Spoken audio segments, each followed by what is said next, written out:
Hi, இன்னைக்கு நாம ரொம்ப ஈஸியாகவும் ரொம்ப டேஸ்டாகவும் முட்டை தொக்கு எப்படி வைக்கிறதுன்னு பார்க்கலாம். கடாய் நல்லா சூடானதும் அதில் 4 ஸ்பூன் எண்ணெய் ஊற்றிக்கலாம். எண்ணெய் நல்லா சூடானதும் அதில் 1 ஸ்பூன் மட்டும் சோம்பு சேர்த்துக்கலாம். அடுத்ததாக கொஞ்சமாக கருவேப்பிலை நல்லா பொரிஞ்சதும் இப்போ அதில் 2 பச்சை மிளகாவை குட்டி குட்டியாக நறுக்கி வச்சுருக்கேன், அதையும் சேர்த்துக்கலாம். இப்போ இதில் வந்து நாம் வெங்காயம் சேர்த்துக்கலாம். நான் பெரிய வெங்காயத்தை ரொம்ப குட்டி குட்டியாக நறுக்கி எடுத்து வச்சுருக்கேன், அதை சேர்த்துக்கலாம். 50 வெங்காயம். இப்போ வெங்காயம் நல்லா வதங்குறதுக்கு நம்ம தேவையான அளவு உப்பு சேர்த்துக்கலாம்.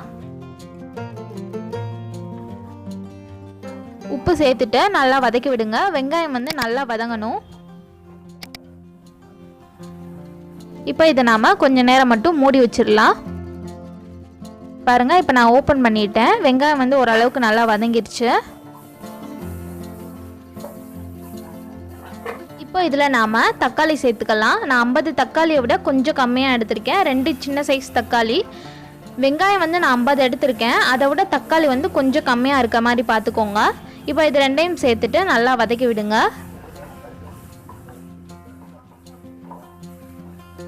இப்போது தக்காளி எல்லாம் நல்லா வதங்கிடுச்சு. இப்போ நாம் வந்து இதில் மசாலெல்லாம் சேர்த்துடலாம். அதுக்கு ஃபஸ்ட்டு நான் 2 ஸ்பூன் மிளகாய் தூள் எடுத்திருக்கேன். அடுத்ததாக ஒரே 1 ஸ்பூன் கரம் மசாலா. அடுத்ததாக கொஞ்சமாக ஒரு 1/4 டீஸ்பூன் மட்டும் மஞ்சள் தூள் சேர்த்துட்டு நல்லா வதக்கி விடுங்க. அந்த மசால் ஸ்மெல் எல்லாம் போகிற மாதிரி நல்லா வதக்கி விடுங்க. அடுப்பை வந்து லோ ஃப்ளேமில் வச்சுக்கோங்க. நல்லா வதக்கியாச்சு. இப்போ இதில் வந்து நாம் கொஞ்சமாக மட்டும் தண்ணி ஆட் பண்ணிக்கலாம்.